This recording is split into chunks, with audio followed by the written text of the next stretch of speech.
You're live, Chairman. Thank you, Berna. Good evening, everybody, and welcome to this District Planning Committee meeting held on Thursday, the 16th of February 2023. My name is Councillor Kevin Lagan, and I am the current chairman of this committee. Members, we are streaming this meeting live as well as recording, and by being present in the meeting, you're giving your consent to being recorded. During each item, please put your hand up to indicate if you wish to speak. I will then invite you to do so at the appropriate time. Please note that the YouTube live stream sound recording is dependent on the correct use of microphones. Therefore, can I ask that when invited to speak, you remember to turn on your microphone and turn it off when finished. Please reference a page or a paragraph number when referring to the agenda papers, and keep your contributions as clear and concise as possible, but covering the issues that you wish to raise. Item number 2 is apologies to absence. Berna, could I please have apologies? Thank you, Chairman. We've received apologies from Councillor Bassett, who said he may be running late. And we've also received apologies from Councillors Brian Beale, Boyce, Helm and Skeens. Thank you, Chairman. Thank you, Berna. Thank you. Move on to agenda item 3. These are the minutes of the last meeting. It is recommended that the minutes of the meeting held on the 2nd of February 2023, found on pages 7 to 12 of the agenda pack, are approved as a true and accurate record. I so move. Do I have a seconder for that motion? Councillor Nunn seconds that. Any members have any matters that they wish to raise on the minutes? No members, should we approve them by assent? Agreed. Thank you. The minutes agreed, please. Thank you. Item number 4, which is declarations of interest, to disclose the existence and nature of any disclosable pecuniary interests, other registrable interests and non-registrable interests relating to items of business on the agenda, having regard to paragraph 9 and appendix B of the Code of Conduct for Members. Members are reminded they should also be required to disclose any such interest as soon as you become aware, should the needs arise throughout the meeting. Do I have any declarations of interest? No members? Lovely, thank you very much indeed. I have a non-registrable interest. It's to do with Malden salt, which is a product I've used all my life. But I want to make it very clear and transparent that I have that interest. Indeed, but I just feel I should do that as chair of the committee. Okay, members, we move on to agenda item 5, which is item application 2200837/FULM/CML Microsystems Limited, Oval Park, Hatfield Road, Langford. This is found on pages 13 to 18 of your agenda pack. Ms. Herner, would you like to present the report? Thank you, Chairman. So this is an application for car parking and upgrades to a surface water drainage system. The application site falls within the allocated employment site known as Oval Park, which is allocated under policy E1 of the local plan. It also falls within the Chelmer and Blackwater conservation area, and there are a couple of listed buildings on the edge of the site over here. So just to give you some context, you're probably all aware that the 4 applications on the agenda today are part of the wider Oval Park site. So the application before us at the moment is considering this area here, which also includes the access roads for some car parking. So as part of the wider plan, it's also proposed to bring forward a sui generis use here and here. So these are agenda items number 7 and number 8. So in order to facilitate these developments, a new car park is needed to serve the existing employment site, which is here. And then what will happen is the 2 existing car parking areas either side of that building will then serve the new employment uses. And then this area of the site over here is the outline application, which is agenda item number 6. So essentially, the car parking as part of this application will then depend what happens with the other 2 applications that interrelate. So just to provide some context as well, we put in an aerial photograph just so you can see the context of the site at the moment. So it's this area here that the application relates, and just to the front of the existing building. So here we have the location plan down at the bottom and the block plan, so you can see the existing access forms part of the application site, and then it's proposed to extend the estate road round to the side of the building and put some car parking area in here, and then also 6 parking spaces along the front. So here we have the tree plan. So this is the existing and the trees that would be impacted. So there is a small section of a tree group to be removed to facilitate the construction, and then additional planting will be placed around the sides and front of the building. So this just shows the proposed layout again. So still a substantial amount of landscaping and additional landscaping despite the loss of those trees. So this is the surface water management scheme, so just to show there'll be some permeable paving and some infiltration crates below the car parking area. Oops.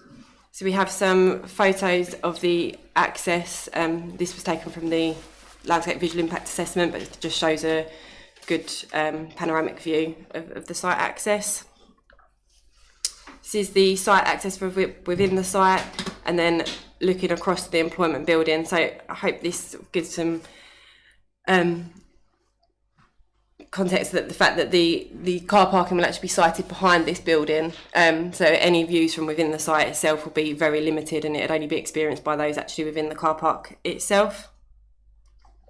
So this is the back of the building where the car park would be. So some tree line boundaries, and yeah, the rear of the employment site. So this bit here would be the hard standing, and this taken kind of standing where the tree line begins. And so this is a viewpoint looking north to the rear of the site. So the car park would be tucked behind the existing tree boundary, and wouldn't be visible from anywhere really outside of the site. So the development, whilst not directly related to employment itself, would facilitate additional employment within the wider site, which would help to achieve the council's economic prosperity aims, and therefore the principle is considered acceptable. As I've said, the position behind the existing building and boundary vegetation limits the degree of harm to the character appearance of the area and the conservation area to an acceptable degree. And due to the distance and intervening vegetation and buildings, there's no harm to the listed buildings. The hard surfacing will be, to the rear of the site, will consist of a sort of sealed gravel surface, so it wouldn't just be a harsh tarmacked surface. There would be no intensification of the existing use as a result of this development on its own, so no neighbouring impacts in that respect. And so you're probably all aware of the members' update that was circulated that recommended the removal of recommended condition 5. This was initially imposed to ensure that development couldn't commence without the need of the other 2 developments coming forward. However, the condition is now not considered to be reasonable or necessary, as it has been dealt with by other means outside of planning, and the harm is also not considered great enough to warrant the condition, and would also impact on the ability to secure economic gains across the site. So the reasonableness relates to the fact that the degree of harm on the character and appearance of the area and the conservation area would be so limited. So yes, subject to that, the application is recommended for approval. Thank you, Chairman. Thank you, Ms Turner. We do have one public participant, Mr Nick Davey, who's an agent. Mr Davey, if you've done this before, haven't you, many occasions, so if you'd like to find your way through to a microphone. There's a spare one over there. Thank you. You've got the counter over there.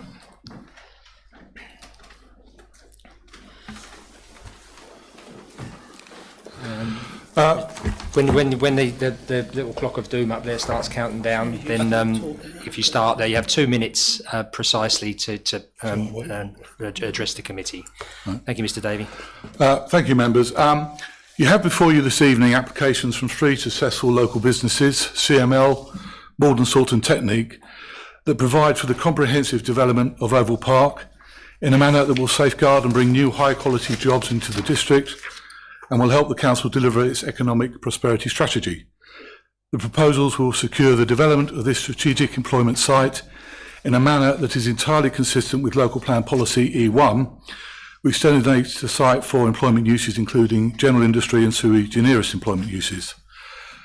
Today is a combination of lengthy pre-application process that's included meetings with the parish council and local residents, and these applications have been with officers for a year, and during that time we've met and resolved all statutory consultee concerns. The proposals are brought forward as 4 separate applications so that each can get off the ground as quickly as possible if consent is granted. Morden Salt and Technique both have a pressing need to expand and will purchase their development plots and build the buildings themselves. An outline permission is also sought to develop the remainder of the site as a prestigious business and research and development park. This application, the first one, in a way it's key to the whole scheme. It seeks to provide replacement parking for CML as the land upon which its existing car parks are located will become part of the Morden Salt and Technique proposals. And so if this permission isn't granted, those other 2 schemes can't go ahead. The application also includes proposals to upgrade the surface water drainage system, which was installed in the 1990s at Sirs Oval Park, so that it meets modern standards. Rainwater will now be held on site, so reducing flood risk in Utling Lane, which should be to the significant benefits of the residents. Your officer has summarised all the planning issues, so I'll just finish by saying that my client is happy with all the conditions and we hope you can grant consent. Thank you very much indeed, Mr. Davey. Perfect timing. Thank you. Members, I just refer back to the members' update that was sent out to you earlier, as Ms. Hearn has just reminded us.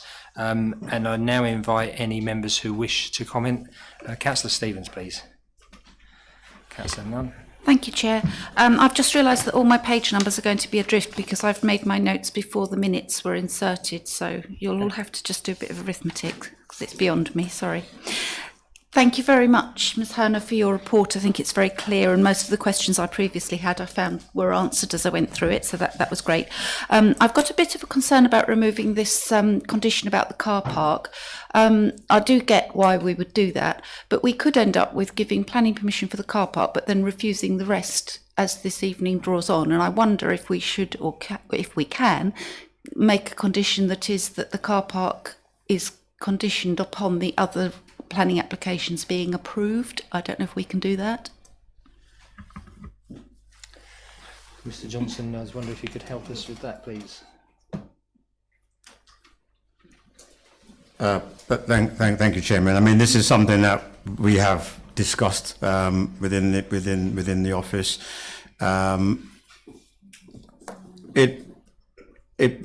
We wouldn't be able to put a condition on of that nature. Each application still has to stand on its own. This application, however, is considered in its entirety, and while there are elements which rely on each other, the car park supports other aspects of the development as a whole, and we do appreciate, as part of the wider conversations we've had, there are legal agreements in place between the various parties. But in addition, there is, and Ms. Herner can remind me exactly where it is, there is condition which does prevent the occupation of some of the other sites on this application before the car park is in itself developed and brought forward, such as the interrelation between them. And I think as the agent for the applicant also mentioned, if the car parking application is refused, it would have an impact on the other application because it would effectively mean that they wouldn't meet the car parking standards. Thank you, Chairman. Thank you very much, Mr. Johnson. Councillor Stevens. Thank you. I really wonder if we ought to be looking at this application after the others then, but I'll plough on with my other questions. There's much reference to trees that have to be felled and replacing them. Maybe it's because when I enlarge the diagrams that the whole thing just pixelates, but I can't see numbers. I'd like to know how many trees are going to have to be felled and how many will be replacing them, or a ratio. So we might say that for every tree that's got to be felled, 3 or 4 more might be planted or something like that. I was a bit alarmed to see a statement, well, on mine it's page 21, that the trees that to be felled are to be screened, or are screened from public view, so they've got a low amenity impact. Well, yes, but the amenity impact on the ecology, it's not just about what you look at. So I was a bit surprised to see our arboriculturalist saying that. Anyway, I'd like to see a condition around the ratio of felled trees to replaced trees.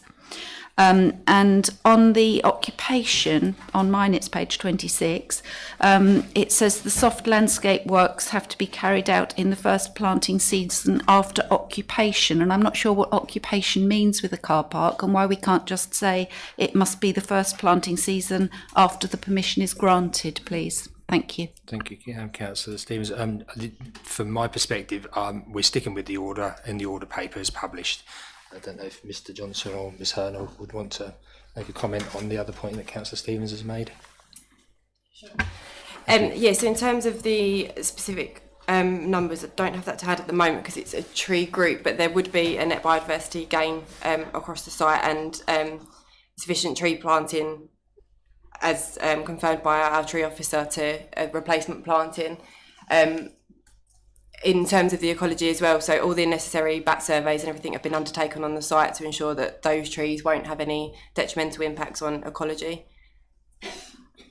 Thank you very much. Thank you. Councillor Nunn, please. Thank you very much, Chair. I can see the logic of the application and I note the officer's recommendation to approve.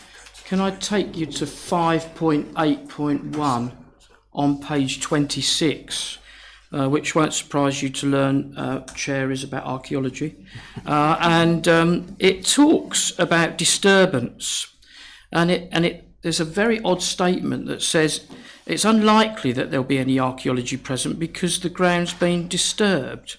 Well, the very nature of archaeology is disturbance. And what I find surprising, but this is obviously the expert's view, is that the other three applications, although we're taking these in isolation, the other three applications have got archaeological conditions on them, and they're on the same site. And Langford is a particularly sensitive area for archaeology. And I just wonder why we've ended up with recommended archaeological conditions on applications 6, 7 and 8, but not on 5. Thank you. Councillor Nunn. Ms Hurnell. Thank you. Thank you, Chairman. So the recommendation was from the Historic Environment Officer at Essex County Council. I think it's to do with the way the site has been used historically, as you've pointed out, but and then, yeah, I think just based on the expert evidence on that's the stance that we've taken. Any condition that we'd need to impose would need to be a pre-commencement condition that would require agreement before we can impose it on an application of this nature.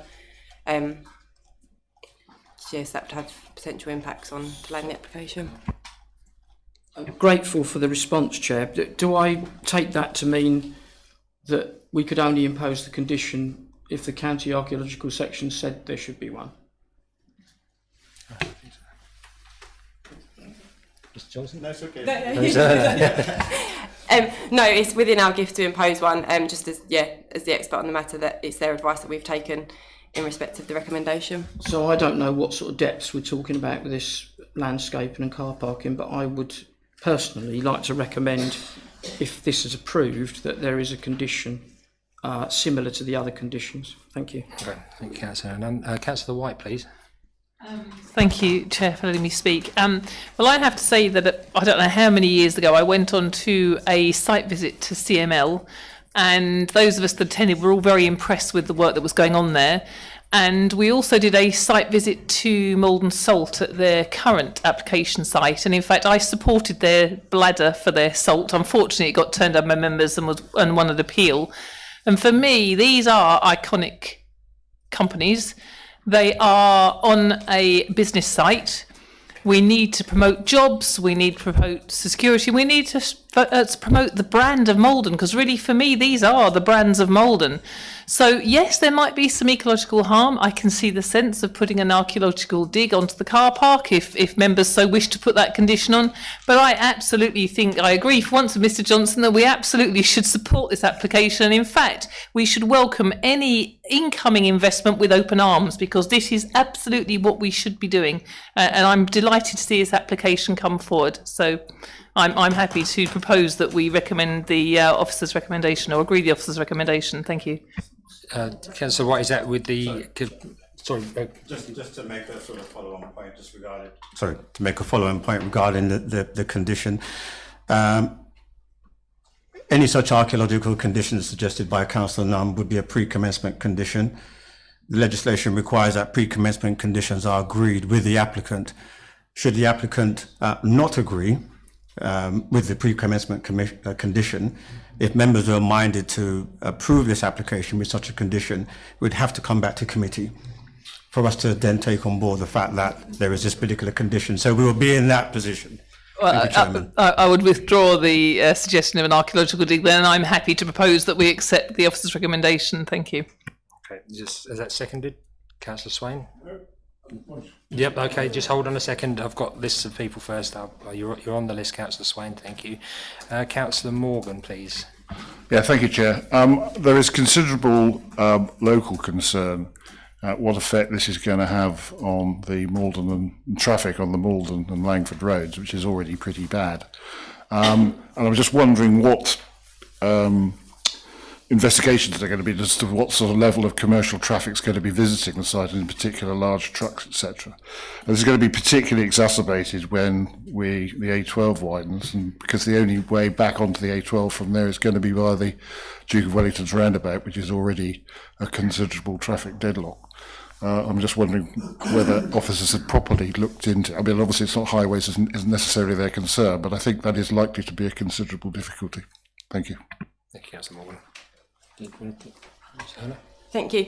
So it is something I'll come on to as part of the other applications, because with this application, there isn't actually an intensification of the use of the site because it's just a car park to facilitate what's already there.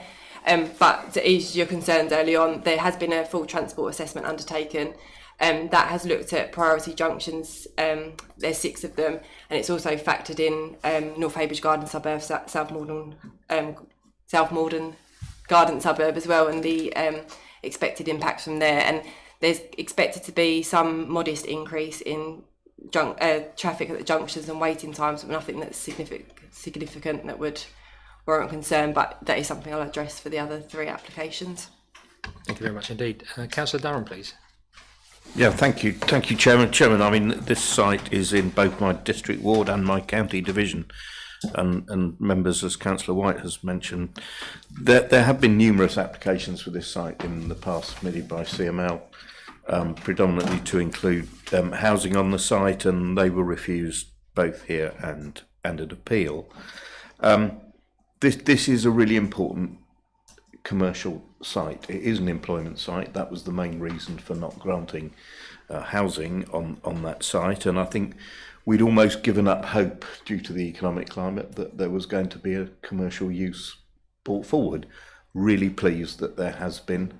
These are, as has been mentioned, landmark companies. CML is an extremely important high-tech company operating globally, and we all know about Malden Salt. And, you know, all I can say, Chairman, is at long last we have an application for this site that is going to fit in with its original intended use, because there was always going to be more commercial use on that site. It just, since the site was envisaged. So this is only where we intended it to be back in the day when the original application was granted. So yeah, I appreciate there may be concerns about traffic, but I'm sure they've been addressed. But you know, this is to be welcomed for the prosperity of the district and the wider county. Thank you. Councillor Durham. Thank you very much indeed. Councillor Swain, please. Thank you, Chairman. 2 things. Firstly, is this the reason perhaps for the distinction here on the archaeological side is that if this is essentially concerned with car parking, it's much more superficial and less intrusive than when you're developing new buildings and drilling right down. So, you know, it may be rather like the Leicester Richard III situation. But it would be nice if they were to do a quick run over the area with a geophysical survey to see if we can identify, if they haven't done this already, to identify whether there is anything significant there. That should be a fairly a very cheap and quick exercise to do, and I don't know whether we can put that in as a condition, perhaps. On the question of traffic, I entirely agree. This is a very welcome idea, the whole development of the whole place. And the question of traffic is really a highways one, to get them to do something about access to the A12, which is going to be an increasing problem with North Haybridge Garden Suburb. But from a point of view of general access, and I'll perhaps come back to it in another one where there's mention about public transport. It could be a very well-served site by public transport, and I will follow that up really when perhaps it's a bit more relevant later in terms of provision of lay-bys for buses and so on to service the site, and footways to connect to the North Haybridge Garden Suburb as well as the bus stops. Thank you. Thank you very much indeed, Councillor Swain. I think there's more comments, but Brittenhoff the Elder won't be under there.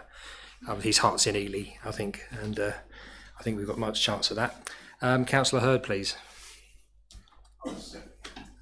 Sorry, Chairman, I was previously raising my hand to second something, but it's been seconded. I think Councillor Fluker was after me. Okay, Councillor Hurd, thank you very much. Councillor Fluker.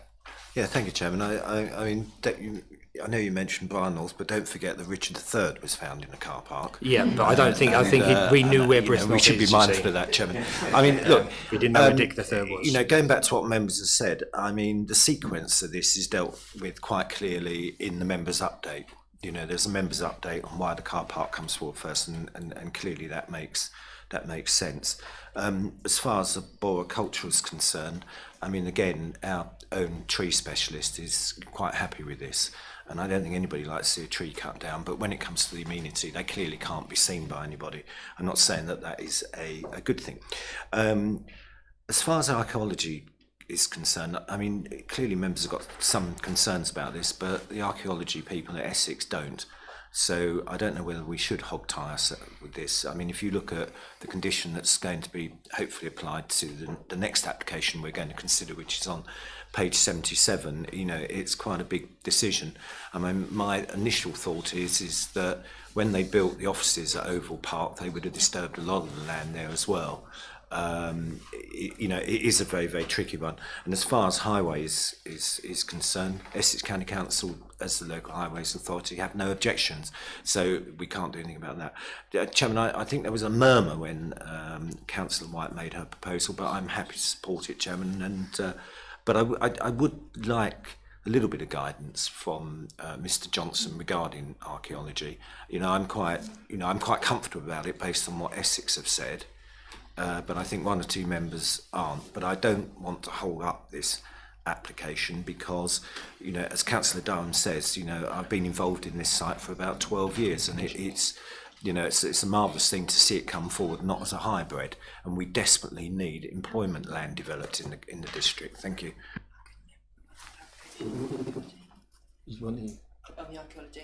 Do you want to comment? Yeah. Yeah. Thanks, Ms. Thank you, Chairman. Just on the archaeology, I've pulled up the full response from the Historic Environment Officer.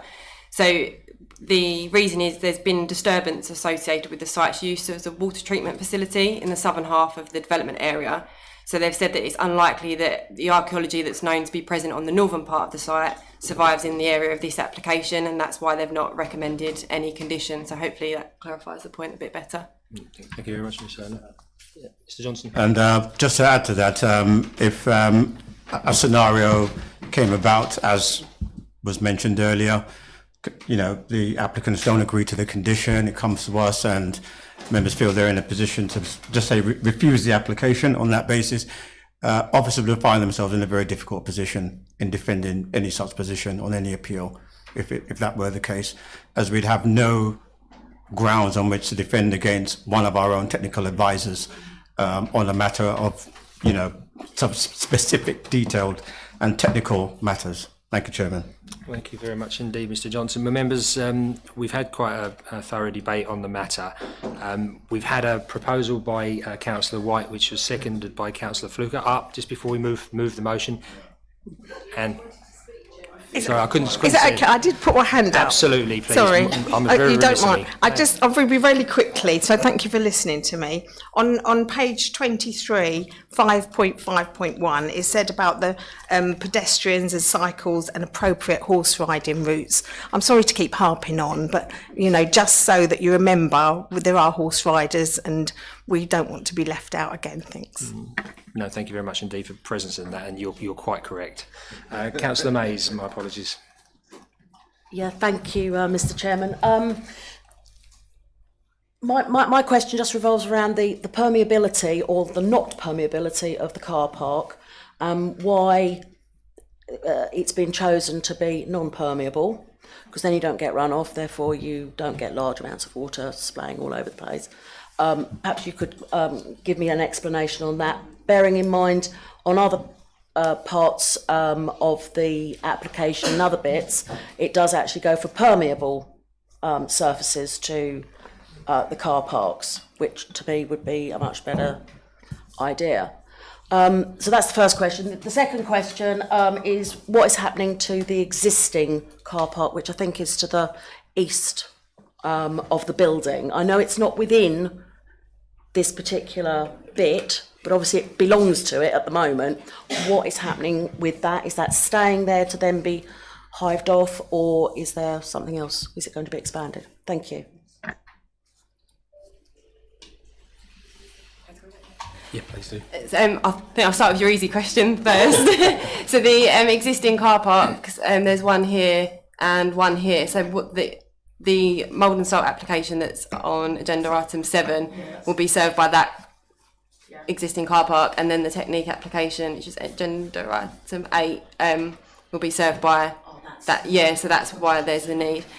In terms of the drainage, I won't pretend to fully know the answer. So the actual paving itself will be permeable, and then it will go into these infiltration crates. I don't know the reasoning behind that. But the SUDS team at Essex County Council have been consulted and they're content with it. There is a condition on there for further detail to iron out all the details prior to occurring. Yeah, Councillor Mays, please. I know that you're not interested in flooding elsewhere, but there is severe flooding in Alting Lane that occurs on a very regular basis, and obviously if you've then got another load of water adding to that, you're going to compound the problem that already exists. Thank you. Thank you very much indeed. Thank you, Councillor. Members, so we did have the motion to approve proposed, which was seconded, and we also had a comment by Councillor Nunn about a further condition. I think if we'll put the original motion and the recommendation forward, if that fails, then we may look at a second motion. Councillor Nunn? No, I don't think my condition was seconded, was it? Really? Okay, that makes sense. No, I don't want to impose the condition. Thank you very much. Okay, thank you, Councillor Nunn, for clarifying that. So, members, would you like to agree this by assent, or? Yeah, that's obviously very clear. That's recommend to approve. Thank you very much indeed. Thank you, members. Okay, we move on, members, to agenda item 6, which is application 22/00841/OUTM Oval Park Eastern Plot, Hatfield, Peveril Road, Langford. That can be found on pages 39 to 82 of your pack. And again, it's Ms Herner to present. Thank you. Thank you, Chairman. So this is an outline application with access for consideration, and the use will be for a business and research park with a new estate road, car parking, service areas and landscaping. As part of the application, there's always also highways upgrades included, which relates to the improved bus lay-bys on Hatfield Road, a 2-metre wide footway link from the site to the bus stops and a dropped curb crossings, a possible amendments to the 40-mile-an-hour speed limit, and an enhancement of the peak hour bus service during between Mondays and Fridays for a minimum period of 3 years. So just to show you the overall site layout again, so it's this part of the site that we're talking about at the moment. So in terms of how this relates to the other applications, there's an overflow parking area, which will also be available to the other developments if and when it comes forward, or when should I say. And then an aerial photograph, so you can see that it's, there's a lot of vegetation and quite heavily, a lot of scrub land in here at the moment. So these trees here are subject of a tree preservation order, which I'll talk about more in a moment. So here the location and block plan. This is the existing and proposed tree impact. So you see a large proportion of this vegetation is to be removed. As I say, there's a lot of scrub in there as well, and some of the protected trees are also to be removed. Bear with me 1 second. So only a few of the trees, including the protected trees, are actually considered to be of better quality, and again they're screened from larger view, so our tree officer has raised no objection, subject to the submission of a protection method statement. So we've got the indicative layout, so you have, so it's outlined, so this is indicative. The road here will actually forms part of this application as well, so this will actually be brought forward, and because access is a matter for consideration, the layout will largely be dictated by the roads themselves anyway. So it's proposed to phase the development, so there won't be a requirement to bring forward all 4 buildings at once if they're if it comes forward as reserved matters to be built that way. So what we're actually suggesting is conditions to phase the development to ensure that, for example, if this one building comes forward, there'll be sufficient landscaping across the site so we don't end up with a half-finished site. And you can see lots of car parking suitably screened by the buildings, and lots of areas of public open space, just open space. As part of the appeal decision on one of the previous residential applications, the inspector talked about how it was important to maintain the parkland character of the site, and how actually bigger buildings rather than individual plots of residential development will be able to do that, because you'll have bigger buildings but with a more open view through the site. So officers' opinion, this, although indicative sort of layout, would maintain that. So here we have the surface water management strategy. So again, permeable hard standing into infiltration crates. We've got some filter drains and a swale. This shows the highway upgrade, so paving to the bus stops and drop curb tactile crossings. Again, the photo of the site access. The access within the site, and then these are photos taken from within the site. So as I was saying, lots of dense scrubland, not necessarily high quality tree. So just taking you back to the sort of, we're in this part of the site. It's not easy to see from the photos. And then this is looking towards the OUTM lane boundary to the east, and then looking north across the site to just on the outside. So along this boundary, and then those photos were taken within this part of the site.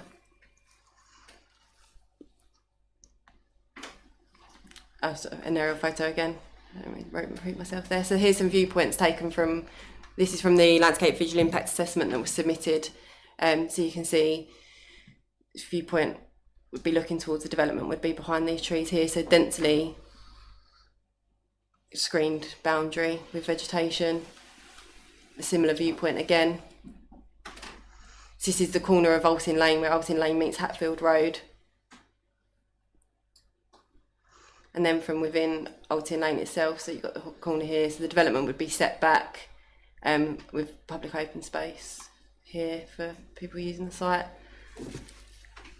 And then a condition suggested to ensure that the buildings couldn't be greater than 2 stories, so limited visibility from behind the dwellings from OUTM Lane as well. So the distance from the listed building means that there wouldn't be any harm to their setting or significance. There's a low level of less than substantial harm to the conservation area, which triggers the need to carry out a plan imbalance, but it's considered there are significant social and economic benefits that would substantially outweigh that harm. So the application would bring forward 200 full-time employees, with Policy E1 seeking 2,000 jobs over the plan period. It said that it would be highly trained and skilled employees. It would bring growth within the aims of the Morden District Economic Prosperity Strategy and within their growth sectors. It should attract new inward investment, increase average gross weekly take-home pay across the district. It's allocated land so it won't impact the loss of other land uses, and it would also involve improvements to the local transport network, which will not only benefit those within the employment site but the nearby residents as well, and of course help climate change for reducing car travel. There is of course some disadvantages such as increased vehicle movements, but a transport assessment has been provided and it's been found that it would be fairly limited harm in that respect.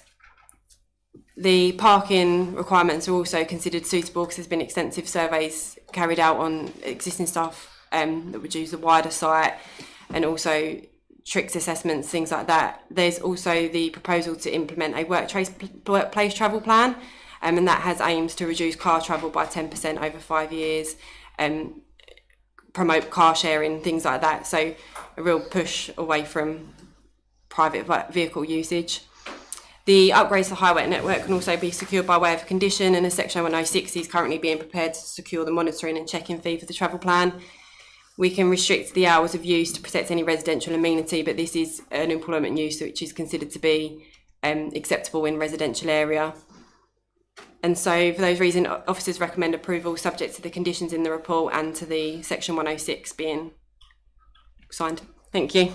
Thank you, Ms Turner. Again, we have Mr Nick Davey, the agent, who wishes to speak.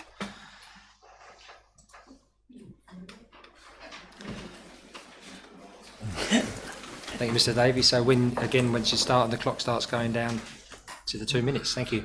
Yeah, thank you again, members.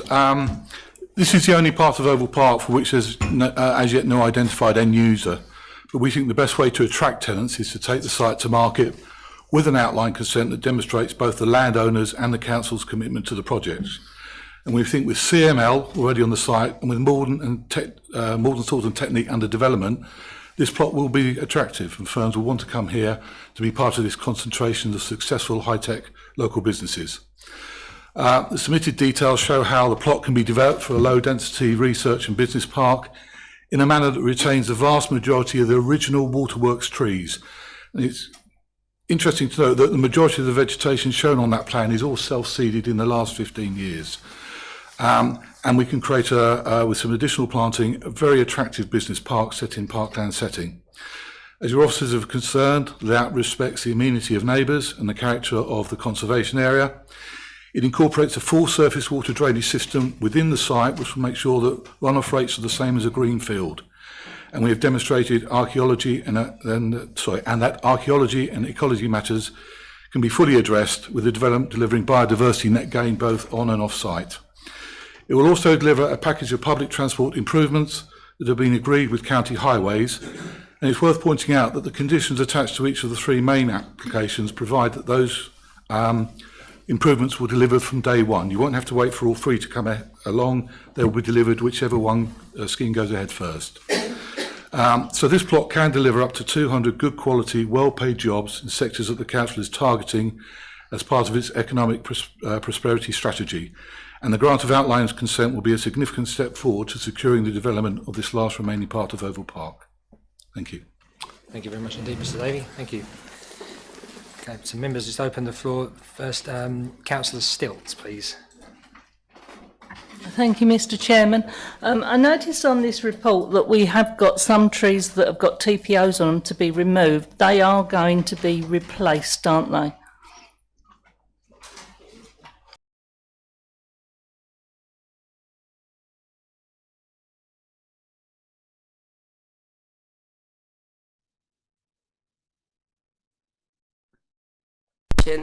But what I would say is proposed to be a high quality development, so as part of the reserve matters we could look to ensuring things like that, and I think that would likely come forward in the future. Thank you very much indeed. Councillor Edwards, please. Thank you, Chairman. Actually, I sort of found the answer in the break, but I was going to ask about the public transport. I understand it's the 73 going into Morden from off that road, but it's a 2-hourly service. but I've just found on page 43 that to augment the existing bus transport service, to achieve an hourly peak time between 7 o'clock in the morning to 10 o'clock at night, to 10 o'clock in the morning, and 3 o'clock in the afternoon to 7 o'clock. So the 2 hourly service is actually going to be addressed by a 1 hourly service, which I just found. But I'd just like to point out in one of the applications, they start at 5 o'clock in the morning in terms of working. So I just want to point that out. Thank you. Okay, thank you very much indeed, Councillor Edwards. Councillor White, please. Thank you, Mr. Chairman. I mean, just to sum up with, I think the concerns have been answered, and in light of my comments about the applicants and the companies who want to be here, I'd like to propose that we agree this recommendation as it stands, as it's a very welcome addition to our district, and we should be proud of these companies. Seconded, Councillor Durham. Okay, thank you indeed, Councillor White. Councillor Durham. Well, Chairman, all you have to do is replay the tape for what I said at the prior application. Thank you very much indeed, and I'll gladly do that. Councillor Shaughnessy, please. Thank you, Chair. I would just like to reiterate what Councillor Stilts has said. I mean, scrubland is very important, and I don't like it spoken about as though, oh yeah, we'll clear it away and that's that. You know, I realise the site must be tidy, and you also have to be careful of what planting is done. You know, if you just plant anything, it's not going to bring biodiversity back. I'd just like to make that point. And scrubland is important. And also the solar panels. I mean, we've got massive roofs here. They should be flooded with solar panels. Why are they not? Why is that not in the proposals? I really would like to know that. Thank you. Yeah, but I think it's reserved matters, is it? So that's Okay. Yeah. Perfect. Thank you indeed, Councillor Shaughnessy. Councillor Fluker, please. Yeah, thank you, Chairman. I just, I'm always a little bit cautious when I look at outline planning applications, and in this particular one, Chairman, I perhaps if you can put up the site plan for me. I did visit the site the other day. Yeah, I remember this parcel when it's come before us previously. I mean, this is the one that has got the residential properties to the, looking at that would be the southeast corner and also opposite. Look, I appreciate that this is outlined, but I think the report is silent with regards to environmental issues, light and noise pollution. So what I wanted to be absolutely sure, because these things often fall through the net between the outline and the reserved, whether or not this will be addressed through the reserved matters application. And I'd also point out to Councillor Hull that if she wants to buy it away, now's the time to ask for it outlined. Thank you. And it specifically goes into the details about the decibel ratings, its comparison against established decibel levels for developments adjacent to residential areas. So between 5.4.2 and 5.4.7 is quite comprehensive. Thank you, Chairman. Thank you very much. I sort of accept that, and I'm sure Mr. Johnson's going to direct me to where that's covered off in 32 conditions. So perhaps you might like to do that, because whilst it might be in the narrative of the report, it really has to be within the conditions. And look, I've looked through twice and I couldn't see it in the proposed conditions, but I'll be putting my comfort zone by you right now, I hope. Thank you, Chair. I just wanted to just add that what's in the narrative has come from part of the documents, which is a swathe of material that if members are minded to support this application, the development would have to be carried out in accordance with. Thank you, Chairman. Lovely. Thank you very much indeed, Mr. Johnson. Councillor Hull, please. Thank you very much. Taking the advice of Councillor Fluker. Are you sure? Okay. This bridle path, if we could have one, we'd be really grateful on the outline planning. Thank you. Well, I think it's although it's a comment from the floor, it's an industrial site, but it's still a very valid point to make, and it's in a very beautiful part of the countryside. So I think the issue is valid. Ms. Herman. I think, given I hear what you're saying, but the nature of the site and the use, I don't think it would meet the requirements for planning conditions or seal test, because it needs to be reasonably related to the development, and bridleways wouldn't be related to an employment use. But you could ride on a horse to work, and that's a very green way. That's sort of serious, isn't it? It's a very green way of working. Yeah. So, okay. Thank you. Okay, thank you. I hear Ms Herner's point, though. Councillor Swain, please. Yes, thanks, Chairman. As this is an outline permission, is it possible to put in a condition about, should we say, maximising the viable use of solar panels and perhaps PV glazing? Thank you, Ms Herner. I think it would be something to come forward at reserve matters once we've got know the layout and the buildings and how they could be incorporated on there, because at the moment we don't have any buildings that we know where they would face and whatnot. Yep. Thank you. Councillor Hurd, please. Thank you, Chairman. I will be brief, but I think really this application ticks all the boxes to me.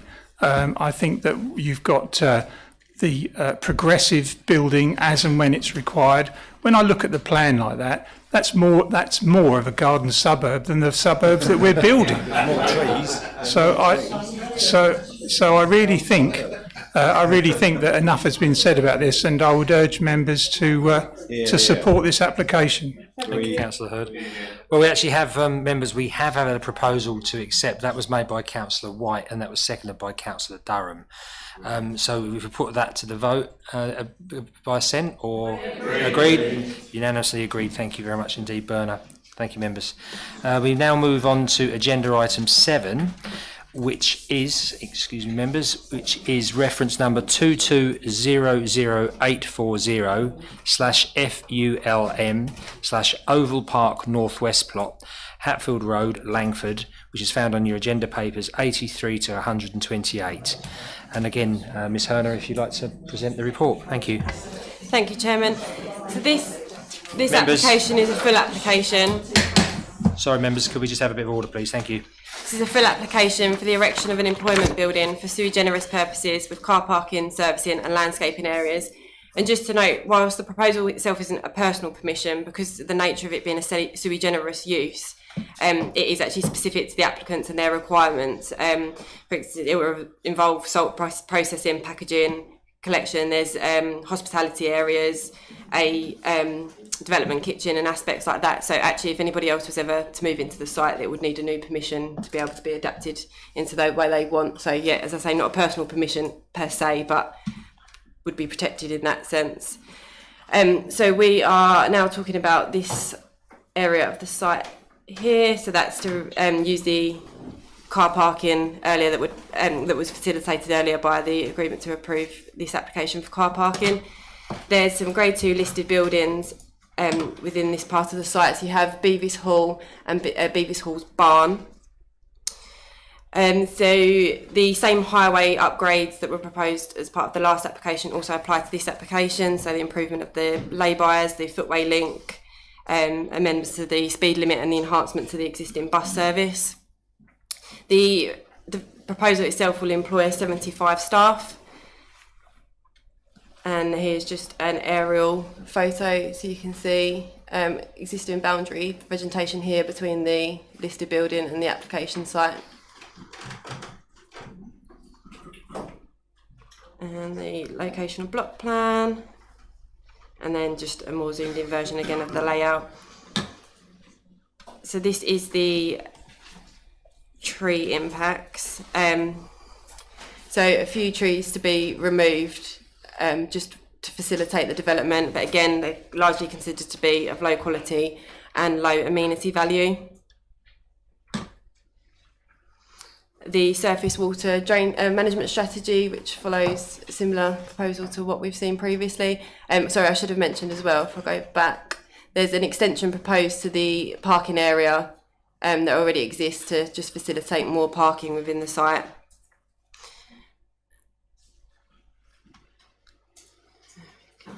So here we have the elevations of the buildings. This is the main elevation that will front the oval. So previous inspector had commented on the need to retain the oval and what that brings to the character of the site. So the other elevations.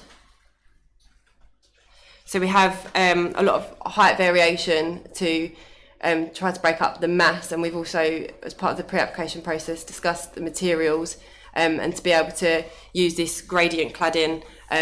So rather than just a big stark sort of warehouse-looking building, you'll have a gradient of greens as shown. So yeah, we've also got modern sort of frontage. So it's a commercial in appearance, but I think with sort of a modern twist on it.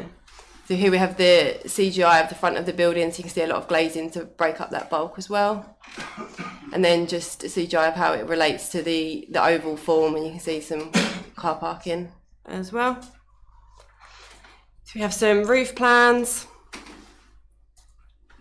The ground floor, so the warehouse and production elements, and then the welfare area, so there's canteen, the development kitchen, and some meeting rooms. The first floor plan, so mezzanine area, and then some more office facilities. And then second floor, more welfare facilities and mezzanine, a terrace area. And then there's just a closer look at the floor plans in case it wasn't clear on those plans. So site access, which I'm sure you're well rehearsed in by now. So site photos. So this is the existing car parking area, and then this is looking back towards the listed buildings. If I take you back to the location plan, just sort of standing, looking across the site in a northerly direction.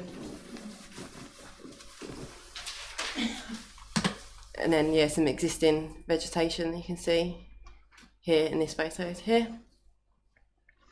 This is the northern boundary of the site, and then this is looking back through the trees towards the employment building that exists, and the boundary of Hatfield Road here, and the site access road where so the development would be on this parcel of land here.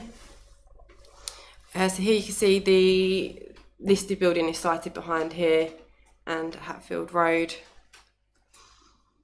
And then again, just another view of where the listed building would be across the site, so the application building would be in here. So this is a viewpoint from Hatfield Road itself. So this is the listed barn and the listed dwelling and the neighbouring property. Viewpoint from the site access, looking across to where the development would be. Looking in a northern direction, a longer viewpoint. So this is the existing employment building you can see here. Again, another long range view coming in from the west. More westerly view. And then so viewpoints 22 and 23 have been highlighted in the LVIA to be the most important viewpoints with where the greatest degree of harm would be. But it's noted there's a lot of vegetation screening the development, and over time, once the proposed vegetation matures as well, it's considered that the impact would be reduced to a moderate adverse effect. So the proposal would, this proposal is slightly different in relation to the rest, because it would have a moderate level on the less than substantial scale of harm to the listed building, and a low level of harm to the conservation area. So again, we apply the plan in balance. The economic and social benefits, however, again, are considered to substantially outweigh the harm due to the provision of the employment and the highways upgrades, which both have significant social and environmental benefits. As I've said, there will be 75 full-time employees, promotion of the Malden brand, a growth in the food sector, highly trained and skilled employees, traction of inward investment, and what I've said earlier about being allocated land, and there won't be an impact on the loss of other land uses, and the improvements to the local transport network and the use of previously developed land. There is, of course, some disadvantages that come with the increase in vehicle movements.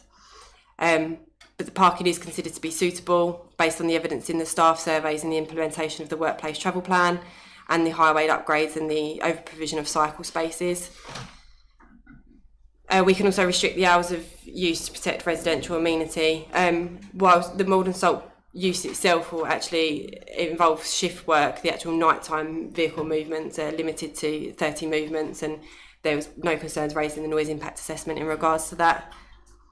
There's also, I should have mentioned earlier, an acoustic barrier proposed along this boundary to protect any noise travelling to the closest noise receptors of the residential dwellings here. So overall, applying the planning balance, officers of the view that the economic and social benefits will substantially outweigh the harm on the listed building, and the principle of development is acceptable, and the parkland character of the site in itself will be maintained. So, application is recommended for approval. Thank you, Chairman. Thank you very much indeed, Ms. Hunt. Thank you. Okay, we have a public speaker again, Mr. Davey.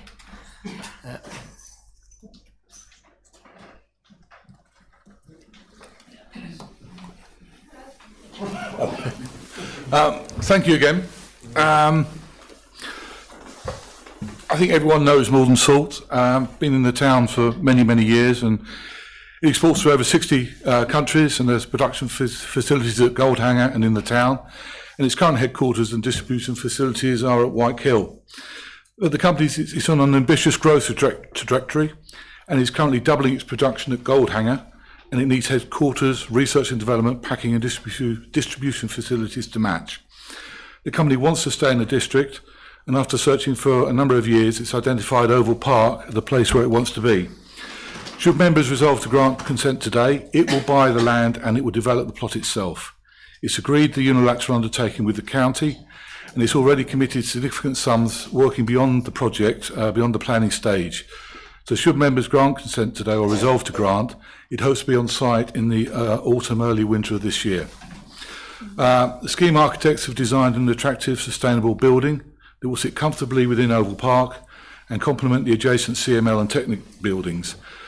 Just on the renewable energy, I can confirm there's a BREEAM statement submitted with all three applications which covers renewable energy regeneration on site, and there will be solar panels or ground source heat pumps or that kind of development within the scheme. The majority of the existing boundary landscaping will be retained. It's a large site, so all surface water drainage and ecology issues can be dealt with in the plot. Highway and access transportation has been resolved to County Highways in your officers' satisfaction. There will be some minor harm to the setting of heritage assets, but as your officer has said, we think they're outweighed by the benefits and the economic benefits of the scheme. It's also relevant that consent already exists to develop this part of the site, which can still be enacted. So Maldon Salt hopes that you'll support the proposals, and it can bring a new headquarters office to this site, and it can continue to grow in the district. Thank you. Thank you very much indeed. First speaker, please, is Councillor White. Thank you, Mr. Chairman. Just a replay of everything I said before the meeting got adjourned. I think this is an application we need. I'm really pleased they're doing all the solar, the underground source heat pumps and everything else. I hope to see all the car charging points because I've got an electric car, so that's something that we need to see more of. And I propose that we accept this, the officer's recommendation to approve. Thank you. Seconded by Councillor Thompson. We can only do two. Councillor Fluker, please. Yeah, thank you, Chairman. Can you put up the rendering, the proposed design? Yeah. I mean, Chairman, I'm glad in some ways that Peter Eisman from the avant-garde movement didn't bring this design forward, because I'm sure it would have been a salt cellar. But I mean, this fits in perfectly with Oval Park, and Chairman, you know, I support the proposal to approve this, Chairman, and I think, you know, unless anybody's got to say anything that's contrary to this, we should take the vote and move on. Thank you. No, thank you very much indeed, Councillor Fluker. We've got a couple of other speakers before we do move to the vote. Councillor Edwards and then Councillor Swain, please. Say new things. Yes. Thank you, Chairman. I do also support this, but I have one question, which might be relevant or not.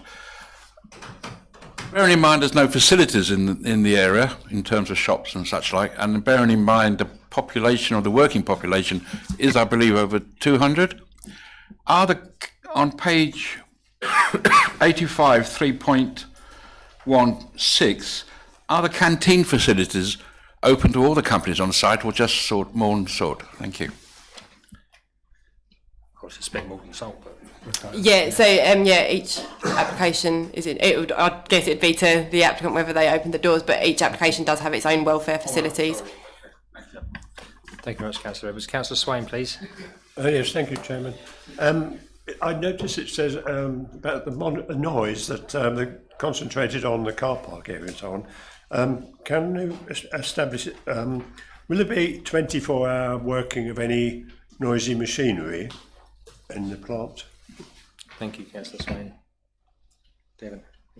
So this is something, but there's a condition to ensure that any, I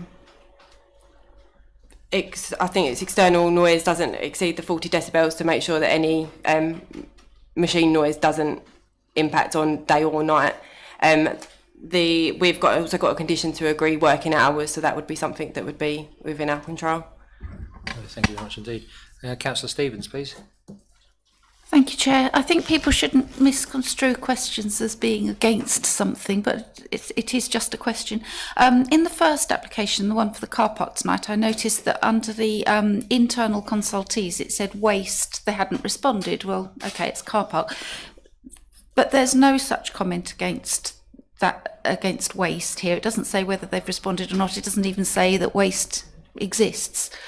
There will be waste generated by a new building full of employees, and I'm just curious why there isn't a comment from the waste department, please, or if you can make a comment on that. Thank you. Thank you, Councillor Stevens. Sarah. There has been no comment from the waste team on any of these applications. I can't. Sorry, I'm trying to think. We have a condition. Mr. Johnson? Oh, you look like you was going to say something. No, I'm unsure whether that what you just said. No, I'm just saying waste haven't commented, but we can agree waste from the site as part of conditions. Yeah, I mean, it would be standard for them to have to enter into a waste contract as a commercial operator.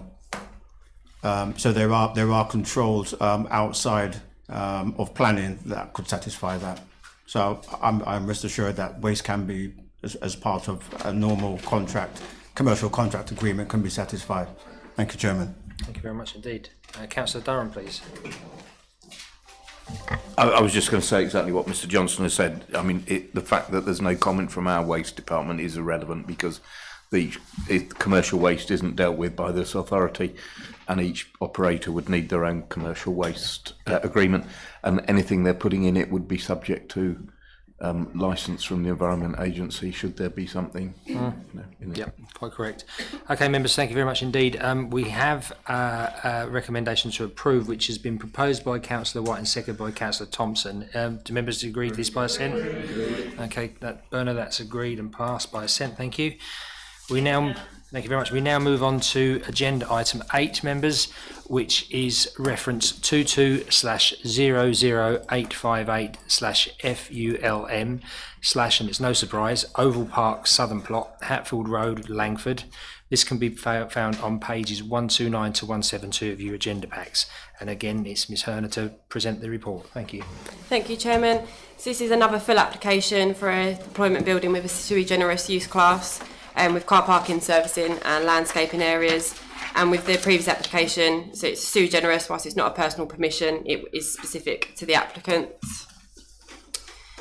So the proposal would result in the employment of 225 staff members. The same highways upgrades that have applied to the last two previous applications are also relevant to this. The development includes offices, research and development facilities, a glazed showcase and restoration workshop for their classic car division, and welfare facilities for the staff. So we have the wider landscape master plan shown again. So it's this area of the site. So car parking to be screened to the rear of the building. And just again to give you the context of the site. So this part of the site is more open with some vegetation to the rear. So we have the location and block plan again, and the more zoomed in layout plan.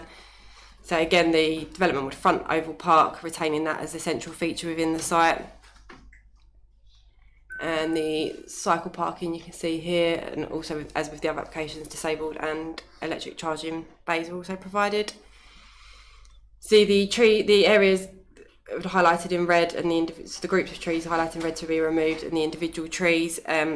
Again, as with the other applications, the amenity impacts are considered minor, and the trees aren't considered to be of great quality.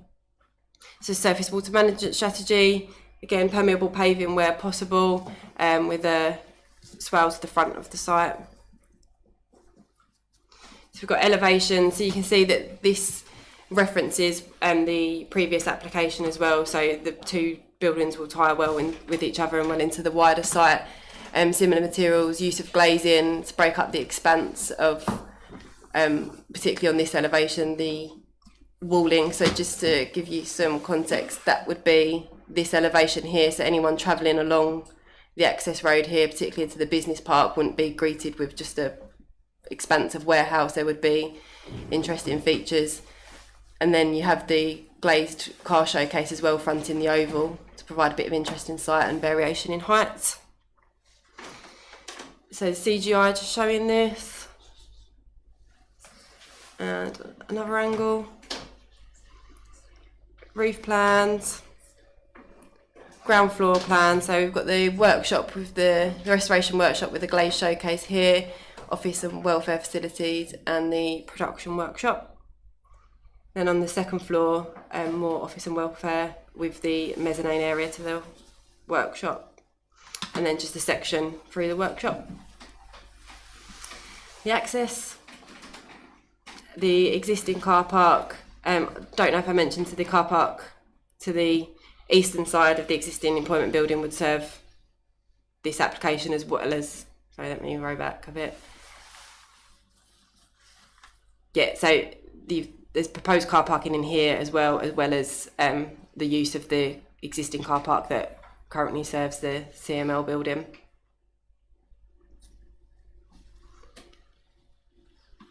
And then just looking east across the site back towards the oval and the existing employment use and the access road. Viewpoint, along the distance viewpoint, looking north. One from Alting Lane. Alting Lane again. Looking northwest. North. And then you can just see the employment building here so the site will actually be, from this viewpoint, screened behind the existing employment building there.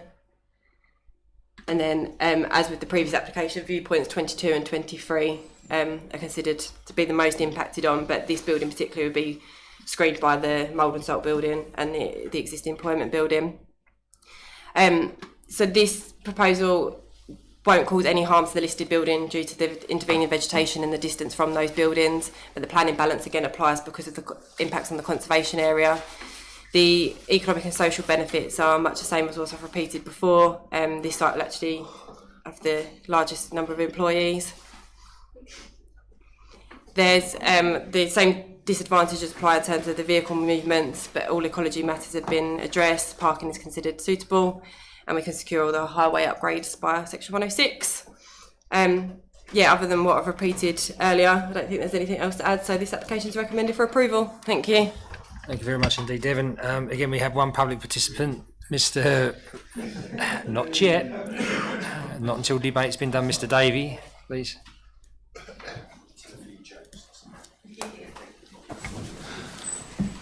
Thank you again. Final time. Thank you, member. This application is for Technique. It actually started in Malden, but it had to move out to Witham to find suitable premises, but it now wants to come back into the district. It designs, engineers, manufactures, tests and supplies low-volume, bespoke, high-end vehicle systems for the likes of Mercedes-Benz, McLaren, Aston Martin, Range Rover, Tesla, Porsche and Bentley. You sit in one of those cars and what you touch will be manufactured by Technique. It utilises cutting-edge technology and production techniques and has experienced 25% year-on-year growth, and it needs new premises if it's to continue to grow. The company's had long-standing links with local schools and higher education establishments, including University of Essex, Colchester Institute, Cranfield University and the University of East Anglia. It's got a large graduate and apprenticeship training scheme, and all the apprenticeships are from local schools, an extensive upskilling and retraining programme operated in partnership with UEA for workers seeking to retrain and relocate. And it will bring 200 high-tech, well-paid jobs into the district. As with Morden Salt, Technique will buy and develop the site itself to house its administration, research, development, design and production functions. Boundary landscaping will be retained and enhanced, and the building will meet the council's sustainability and construction standards. The application is self-contained in that once the CML car park has been replaced, it fully addresses within the red line all archaeological, heritage, ecology, transport, access and drainage issues. And if Technique is the first project on site, it is the one that will deliver the sustainable transport improvements. So Technique hopes that, as with the other applications, members can support this proposal and allow it to come back into the district. Thank you. Thank you, Mr. Davey. So, no, we're not going to do that as yet, members. Thank you very much indeed. We have some members who have raised an expression to speak, so I'll take those first and then we'll move to that. Councillor White, please. Thank you, Mr. Chairman.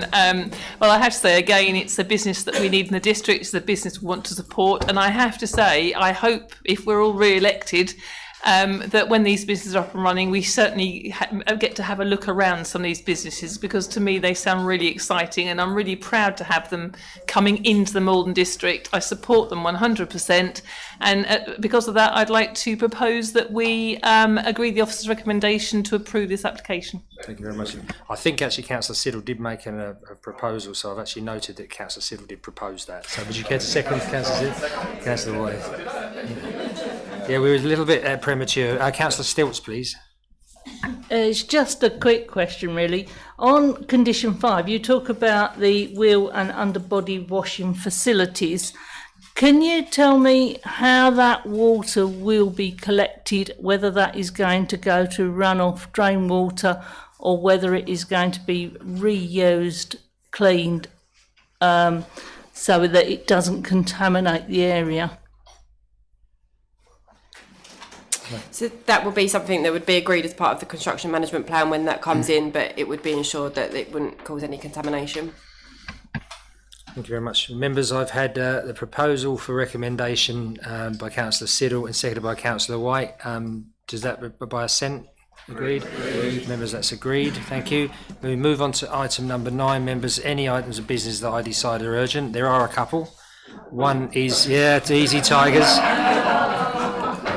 And they're really quick. It's just an expression of thanks for the officers' reports and the quality of those reports, because this is a very important application. So thank you to the officers and those behind the scenes. Also to IT for getting us back up and going, because my impression was to close the meeting, which I didn't want to do, but for democracy and transparency, it's important that we had that. And just thank all members in attendance and all members of the public and the agent for your patience while we had that technical hiccup. Members, I now close this meeting. Thank you at 21:20. Thank you. Travel home safely.